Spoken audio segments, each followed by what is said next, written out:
Hello friends, welcome to Priya's kitchen. இன்றைக்கி நம்ம பார்க்க போகிற ரெசிபி தேங்காய் இல்லாமல் கமகமன்னு பூண்டு புளிக்குழம்பு என்னோடய ஸ்டைலில் எப்படி பண்ணுறதுன்னு பார்க்கலாமா? இதுக்கு நான் ஒரு சின்ன நெல்லிக்காய் சைஸ் புளி ஒரு கப் அளவு தண்ணியில் ஊற போட்டிருக்கேங்க. அது ஊறிக்கிட்டு இருக்கட்டும்.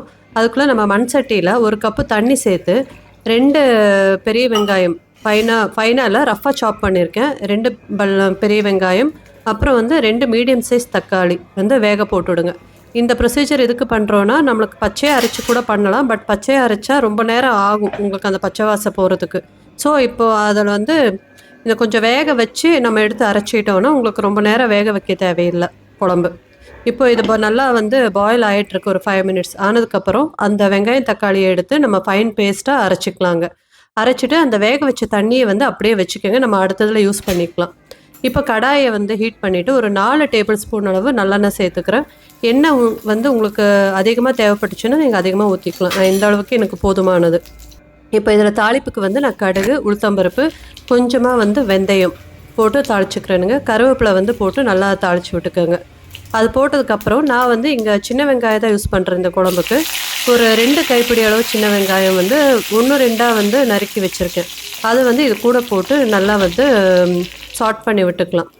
அதை போட்டு நல்லா சாட் பண்ணதுக்கப்புறம் ஒரு 100லேருந்து 150 கிராம் அளவுக்கு பூண்டு உரித்து வச்சுருக்கேன். உங்களுக்கு நாட்டு பூண்டு இருந்ததுன்னா அதை யூஸ் பண்ணிக்கலாம். அதை டேஸ்ட் நல்லா எடுத்து கொடுக்கும். இப்போ எனக்கு நார்மல் பூண்டு தான் கிடச்சிது. நான் இந்த பூண்டே தான் போட்டிருக்கேன். ஸோ இந்த பூண்டை நம்ம க்ளீன் பண்ணி வச்ச பூண்டை 1 கப் அளவு இருக்குது. இதை போட்டு நல்லா வதக்கிக்கங்க. ரொம்ப நேரம் வதக்கணும்னு இல்லை, ஒரு 3லேருந்து 4 நிமிஷம் மட்டும் வதக்கிட்டு இதுக்கு தேவையான அளவு மஞ்சப்பொடி கொஞ்சமாக ஒரு 1/4 டீஸ்பூன் அளவு மஞ்சப்பொடி போடுறேன். போட்டுட்டு நான் காரத்துக்கு எங்கள் வீட்டில் அரைச்ச சாம்பார் பொடி இருக்கு இல்லையா, அதை தான் சேர்க்குறேன். இது 1 ஸ்பூன்லேருந்து 1.5 ஸ்பூன் அளவு போட்டிருக்கேன். உங்களுக்கு காரம் தூக்கம்லாம் வேணும்னா நீங்கள் அதிகமாக சேர்த்துக்கலாம். மஞ்சப்பொடியும் இந்த சாம்பார் பொடியும் போட்டு கொஞ்சம் நேரம் ஒரு 2லேருந்து 3 நிமிஷம் வரைக்கும் நீங்கள் ஃப்ரை பண்ணி விட்டுக்கோங்க. இது ஃப்ரை பண்ணிவிட்டு இந்த ஸ்டேஜில் நம்ம புளி ஊற போட்டிருந்தோம் இல்லையா, அதை நான் நல்லா கரைச்சி வச்சுருக்கேன். அந்த புளி கரைச்சலை இப்போ இந்த ஸ்டேஜில் நம்ம சேர்த்துக்கலாம். நான் இதில் ஆல்மோஸ்ட் ஃபுல்லாக சேர்க்கல. நான் இதில் கொஞ்சமாக புளி நிறுத்திட்டேன். ஏன்னா தக்காளி வேறு சேர்த்துருக்கேன் இல்லையா, அதனால் இந்த 3/4 இந்த புளி கரைச்சலை சேர்த்தாச்சுங்க. சேர்த்துட்டு அதை நல்லா மிக்ஸ் பண்ணிக்கோங்க. இப்போ அந்த வெங்காயம் தக்காளி வேக வச்சு அரைச்ச பேஸ்ட் இருக்கு இல்லையா, அதை இது கூட இப்போ நம்ம சேர்த்து அது கொஞ்சமாக தண்ணி ஊற்றி மிக்சியில் இருக்கிறதையும் மிச்சத்தை அலசி ஊற்றி நல்லா மிக்ஸ் பண்ணி விட்டுக்கலாம். இதை நல்லா மிக்ஸ் பண்ணி விட்டுட்டு இதுக்கு இந்த குழம்புக்கு தேவையான அளவு உப்பு அதையும் நம்ம இது கூட சேர்த்துக்கலாம்.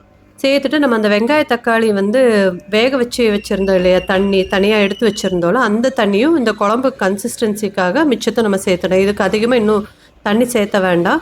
இதை மட்டும் போட்டுட்டு உப்பை போட்டு நம்ம மூடி போட்டு சிம்லேயே வச்சு வேக வைக்கணும். இது ஆல்மோஸ்ட் ஒரு 10லேருந்து 15 நிமிஷம் சிம்மில் இந்த குழம்பு வெந்து வரணுங்க. வெந்து வந்ததுக்கப்புறம் நீங்கள் லாஸ்ட்டில் எடுத்துகிட்டு இறக்குறதுக்கு முன்னாடி கொஞ்சமாக வெல்லம், ஒரு டீஸ்பூன் அளவு வெல்லம் சேர்த்துருக்கேன். உங்களுக்கு இந்த வெல்ல டேஸ்ட் வேண்டாம் அப்படின்னா நீங்கள் வெல்லத்தை ஸ்கிப் பண்ணிடலாம். யூஸ்வலாக புளிக்குழம்புக்கு நாங்கள் வெல்லம் சேர்த்துவோம். இந்த வெல்லத்தை போட்டு ஒரு 2 நிமிஷம் அந்த வெல்லம் கரையிற அளவுக்கு வேகட்டும். இதுக்கு லாஸ்ட்டில் கேஸ் ஆஃப் பண்ணிவிட்டு நல்லெண்ணெய் ஒரு டீஸ்பூன் அளவு நல்லெண்ணெய் சேர்த்துக்கிறேன். அந்த லாஸ்ட்டில் நல்லெண்ணெய் சேர்க்குறப்போ அந்த பூண்டு புளிக்குழம்பு ஃப்ளேவரும் டேஸ்ட்டு ரொம்ப நல்லாயிருக்கும். இப்போ இந்த வீடியோ உங்களுக்கு பிடிச்சிருந்தா லைக் பண்ணுங்கள், ஷேர் பண்ணுங்கள், சப்ஸ்கிரைப் பண்ணுங்கள். தேங்க்யூ.